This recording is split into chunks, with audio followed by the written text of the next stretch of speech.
What have you made of the media's coverage of what some, such as Trump, have called the 12-day war? I mean, not surprisingly terrible. Starting out from the very beginning, the way that the headlines framed Israel's attacks, there was no, you didn't hear language like, sovereignty violation, international law, anything that would indicate Israel did something wrong. What you saw was the language of preemptive strikes. And for anybody who is old enough to remember the lead up to the invasion of Iraq in 2003, it was precisely the same, not only the same kind of language, but the same excuse, right? Iraq in 2003, the US carried out preemptive attacks because of weapons of mass destruction, which we all now know was a total fabrication and lie. It was made up to justify an illegal invasion of a sovereign country, regardless of what you think about the leadership. Yeah. And the thing about that is the irony of the 2003 Iraq War is while the Bush administration was criticizing Saddam Hussein for actions that he took in the 1980s, he was leaving out the part where the US is the one that supported him and provided him the weapons in the 80s to do it. So, there's always a justification for whatever our plan is. So then you saw that here. You saw preemptive strikes. Now, what does preemptive mean? It means there's an imminent threat. There was no question. The media didn't challenge this notion at all. Like, where was there any evidence that there was an imminent threat from Iran or that Iran was going to carry out an attack on Israel? Every attack that we saw, for instance, last year that Iran carried out on Israel was a retaliation for an Israeli attack. It's Israel that bombed a Iranian consulate in Damascus. Iran responded. It's Israel that carried out an assassination of Hania in Tehran. Iran, in fact, in that situation, Iran waited 2 months. They didn't respond because the Biden admin at the time was saying, well, we're working on a ceasefire, so nobody should undermine the ceasefire. 2 months later, when Israel invaded Lebanon, that's when Iran retaliated, saying, well, clearly there is no ceasefire and they've actually started a new war. So that's precisely what we saw here. So first you get preemptive, this language of preemptive, without question. Then when Iran responds, the word retaliation is not used. They're not retaliatory strikes. Iran attacks a barrage of missiles, Iranian missiles attack Israel, as if Israel is just sitting there quietly and Iran decided to randomly attack Israel. And it's not in retaliation for attacks that from the very beginning, from the first day that Israel carried them out, killed Iranian civilians and targeted civilian infrastructure, like apartment buildings. Entire apartment buildings came crashing down in Tehran. No reflection on, no headlines about Iranian civilians that were killed. Right. So again, the total dehumanization of every people in the region, whether they're Persians, Turks, Muslims, Arabs, it doesn't matter. It's just everyone is dehumanized as long as it serves Israel's expansionist, genocidal agenda. Well, I wanted to ask you, because your book, The State of Resistance, Politics, Culture, and Identity in Modern Iran, has a whole chapter on the Pahlavi dynasty and its brand of Iranian nationalism. So I'm going to ask you to respond to a video of Reza Pahlavi. But first, can you just set up who this person is, what the dynasty was, and what a lot of people talk about Iranian monarchists, what this means? So Iran was like most historic countries or empires, Iran was a monarchy until 1979. In 1979, and with multiple dynasties, and we're talking about 2,500 years of, if you go all the way back to the Persian Empire, with various empires of different peoples, but the style of governance was usually a monarchy. And so the last monarchic dynasty in Iran was the Pahlavi dynasty that was established basically in the 1920s and then fell in 1979 after the Iranian Revolution, which very briefly, I'll just say the Iranian Revolution was brought together people across the political spectrum in Iranian society. But what came after the revolution was one group, the sort of Islamist branch led by Ayatollah Khomeini, that in sort of post-revolutionary vying for power, appropriated power for themselves, eventually creating the Islamic Republic. But that wasn't the initial goal of the revolution, so to speak. You had these disparate groups that didn't have a lot of political commonality. Their only common goal was to overthrow the monarchy, which they did.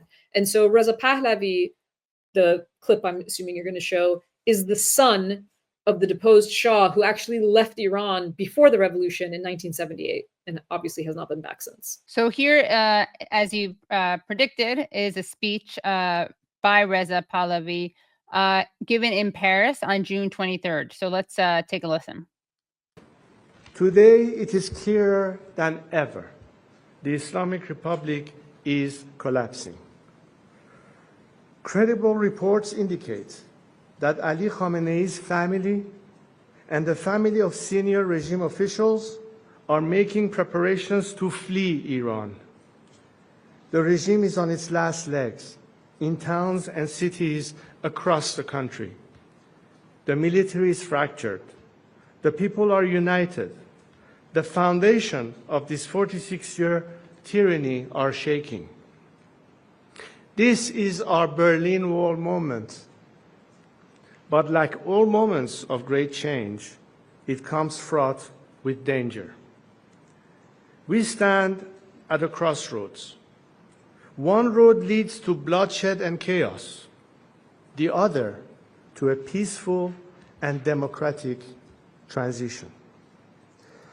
The difference in these two roads depends on one factor, and one factor alone: whether the current regime in Iran is allowed to survive.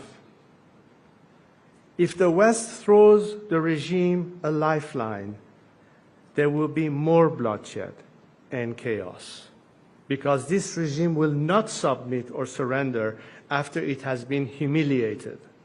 It will lash out. As long as it is in power, no country and no people are safe, whether on the streets of Washington, Paris, Jerusalem, Riyadh, or Tehran.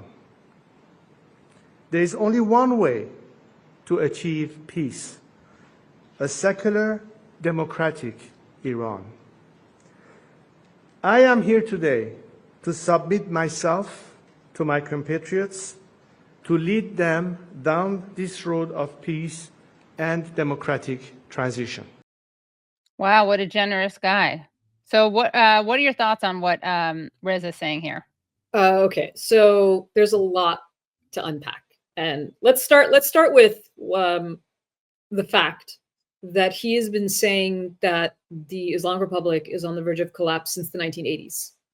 Just to clarify, since the 1980s, he has been saying the Islamic Republic is on the verge of collapse. Now, I'm not saying that the Islamic Republic will never collapse. I'm sure most states and most governments will eventually, in one way or another. But if you've been predicting it for 40 years, I don't know that you're reading the room correctly always. So there's that. There's the fact that he always says that. The idea that officials are, fleeing, that every time you see large protests in Iran, that statement has been made. And it has not happened. It doesn't mean it won't happen ever, but it has not happened. And the reason I point this out is the credibility of someone who speaks in such a matter-of-fact fashion, but has repeatedly made similar statements, and none of those things came to pass. So it questions his credibility. The other things that would question his credibility. It is a point of irony that you talk about a secular democratic country, but appoint yourself with no popular mandate. Who in Iran, because there's a distinction between the Iranian diaspora, people who are outside of the country, and the people inside of the country. It assumes that in a country of 90 million people, no one is well suited for a transition besides someone whose only qualification is that he is the son of a deposed former king. That's his only qualification. Right? I would love someone to give me another qualification. I would love someone to tell me what his job has been for the last 46 years, because nobody knows. Nobody knows what his occupation is, which begs the question, how has he paid for his life? Because what will be argued is that the royal family took much of the country's wealth, and that's how they've been able to live outside of the country for all of these decades without actually having to have a job. I mean, if you want to run a country, what is the What is your resume to do that? What experience do you have? Have you run for local office where you are in, in the United States? None of these things exist. So again, this speaks to a question of credibility. There's another irony, which is his father, in 1953, when Iran's democratization movement had really reached a sort of zenith where you had the parliament and a prime minister, Mohammad Mossadegh, that was actually enforcing the constitution. He had nationalized Iranian oil, which made him a very popular figure nationally. When there was a sort of competition over power between him and the Shah, who is the father of the person we just watched, it was the US and the British that overthrew through a coup that democratization movement, the prime minister, and reinstated the Shah after which he became really like a very despotic and brutal leader, which is what led decades later to the revolution. I mean, there's this idea, there's this romanticizing of that history, but it fails to represent the fact that the country actually had a revolution because people were obviously dissatisfied with what existed. Now, they can be dissatisfied with what came afterwards, but two things can be bad at the same time. Those things can simultaneously be the case. So there's that. But the last thing that I would say about this video and what he represents that I think is highly, highly, highly problematic. In many ways, I think even within some of the diaspora and some people within Iran, he may have lost a little bit of credibility, is that he supported Iran being bombed. He supported a war on Iran. And for the longest time, those of us who were proponents of diplomacy that said there is a way of avoiding war, and if we don't do these things, if we don't go the diplomatic path, then eventually there'll be some kind of military confrontation between these countries. Those who argued against that said that they weren't for war either. And yet here he is, clearly favoring a foreign intervention into the country to overthrow the government and install himself, which is just, like I said, sort of bizarre to the notion of a democratic process. Or why someone who has not been connected to the country for so many years, I mean, you left when you were 17, you're now like a 65-year-old man. How are you connected to what that society now looks like? And it sort of undermines the idea that there are, I mean, think about the political activists, the political movements we've seen in Iran, the protest movements we've seen, human rights activists, lawyers, all of these activists across Iranian society who have been arrested, who have suffered under the repression of the Islamic Republic. None of those people are legitimate figures who actually have bled for that nation and know it better because they exist in that system. So it's a very odd kind of situation. Sorry, last point.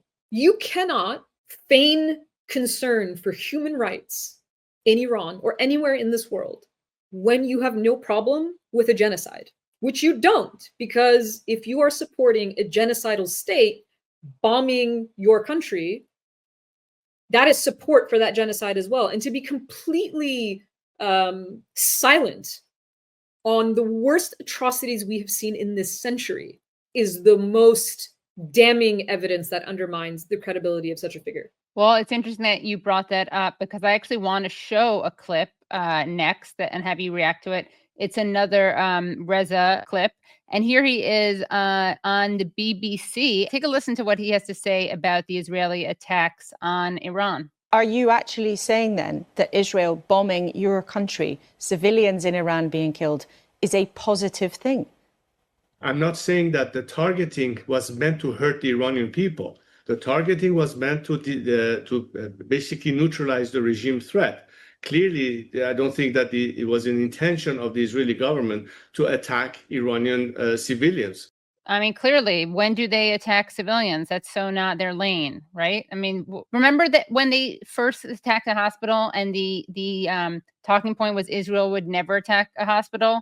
Then they moved the goalposts, obviously, because it's 36 hospitals later. So see, that's precisely actually the kinds of clips or the kinds of messaging that I'm talking about when I say to make that statement after Israel has killed, I mean, minimally 56,000 people in Gaza. And everybody knows, I mean, there's Lancet articles and research and all sorts of very smart people who know that that is not the real death toll. That's just what that's how many names the Gaza Health Ministry can come up with so far. You have thousands of people who are buried, thousands of people who are missing, the secondary effects of all of the destruction and damage that has been done, the system, the healthcare system collapsing. I mean, not only that, but then Israel killed thousands of civilians in Lebanon. Israel killed within just a few days hundreds of civilians in Iran. So to make that statement isn't just to whitewash Israel's crimes in Iran, which are real, but much, much worse, it's to whitewash Israel's genocide, because you're basically laundering the idea that this isn't a state that would ever harm civilians. Of course it is. We're seeing them, not only are we seeing them harm civilians, we're seeing the Israeli military boast. We're seeing members of the military boast about the idea that they do it. The video that you showed earlier, I mean, singing songs about there's no one innocent.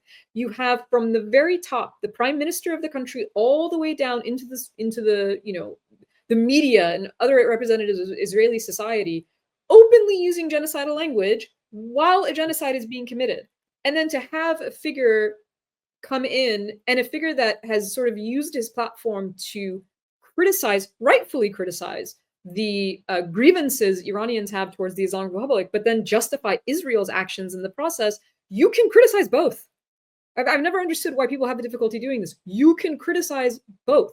You can criticize even more than them. You can criticize the Israeli government, the American government, the Iranian government, the Russian government. I mean, you can criticize most governments in the world. So it's not, but that's not what he's doing. And so I think that speaks again to the credibility. Or lack thereof, right? Right. Yeah, exactly.